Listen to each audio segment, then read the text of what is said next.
Assalomu alaykum ijtimoiy tarmoq kuzatuvchilari, Akmal Jumayev kanali obunachilari. Onlayn biznes haqida qisqacha to'xtalib o'tmoqchiman.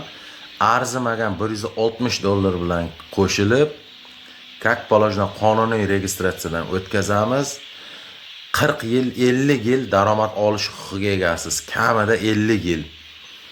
Hech qanday qo'rquvga hojat yo'q. Ba'zi fuqarolarda yuragida qo'rquv bor ekan. $160 to'lasakda pulimizga kuyib qolsak deb. Hayotimiz fuqarolar tavakkalchilikdan iborat.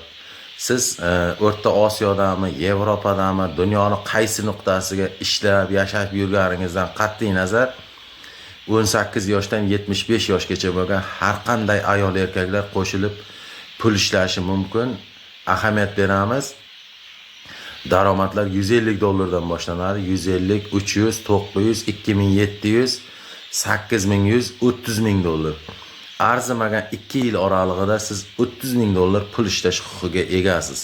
Hech qanday qo'rquvga hojat yo'q. Karta saylamaydi. Lubboy davlatga ishlab yurib, lubboy davlat kartasiga pulingiz tushirib olishingiz mumkin. Yana bir qulay tomoni, lubboy davlatdan qo'shilib kelib ona yurtingizga qaytib kelgan taqdiringizda ham berdagi lubboy kartalaringizga ham pulingiz tushirib olsangiz bo'ladi. Kimga qiziq bo'lsa bemalol aloqaga chiqaveramiz. Ba'zi fuqarolarimizni kallasi shu Stalinning davrida qolib ketgan, mana 30-40 yil orqaga qolib ketgan, miyasi ishlamay qolgan. Hurmatli fuqarolar, internet texnika taraqqiyot rivojlanyapti. Pulni ishlash kerak. Shu tavsiya qilayotganim, fuqarolarimiz yaxshi yashasin. Ko'pchilik bilan bog'liq bo'lgan ishlik uchun tavsiya qilyapmiz. Hammani yaxshi yashashga haqqi bor. Telefon raqamimni aytib o'taman. +99 899 775 1181 telefon raqamlariga bemalol aloqaga chiqishlaringiz mumkin. Akmal Jumayev xizmatingizda. Ko'plab fuqarolar telefon qilib, so'rab, meni soatlab tushuncha beryapman. Baribir miyasi qotib qolgan, qora mehnat qilish kerak. Kimlarning uyidadir qiynalib, mardikorchilikka ishlash kerak. Shunday bo'lib qolgan, unday miyasi rivojlanmayotgan odamlar xafa bo'lmayman, telefon qilmasa ham mayli.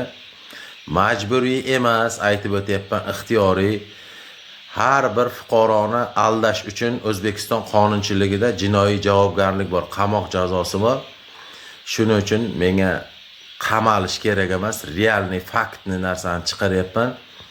Kimga qiziq bo'lsa bemalol aloqaga chiqasizlar. Yana ham aytib o'tyapman, qo'shilaman degan fuqarolar aloqaga chiqsin. WhatsApp, Telegram, imo kanallar ishlab turibdi. Yozma ravishda yo ovozli xabar qoldirsangiz javob berishga harakat qilaman. Qo'shilish qo'shilmaslik yana ham o'zingizga bog'liq. O'ychini o'yi bitguncha tavakkalchini ishi bitgan. Tavakkal qilib har ishga Bismillahirrohmanirrohim deb yaxshi niyat bilan qo'l urgan odam kam bo'lmaydi. Bemalol aloqaga chiqaverasizlar. Sog' bo'ling.